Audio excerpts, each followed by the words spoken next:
আজ বানাবো মটর পনির পোলাও। তার জন্য পনিরটাকে ঘিতে ভেজে তুলে রাখবো। ওর মধ্যেই গোটা গরম মশলা অ্যাড করে দেবো।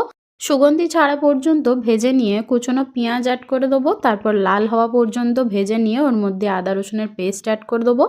কিছুক্ষণ কষিয়ে ওর মধ্যে মশলা অ্যাড করে দিচ্ছি, লঙ্কার গুঁড়ো, জিরের গুঁড়ো, ধনের গুঁড়ো আর গরম মশলা। আর দিয়ে দেবো দুটো চেরা কাঁচা লঙ্কা। একটুখানি কষিয়ে নিয়ে আমি মটরশুঁটি অ্যাড করে দেবো।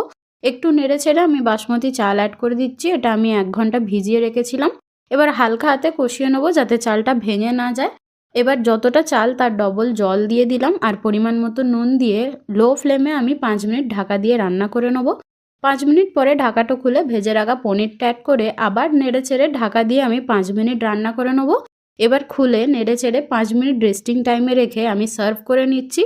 এটা তো আমি শুধু স্যালাড দিয়েই খেয়ে নিই। তোমরা চাইলে যে কোনো গ্রেভি আইটেমের সাথেও খেতে পারো। আর যদি ভালো লাগে তো ফলো অ্যান্ড সাবস্ক্রাইব করে দিও।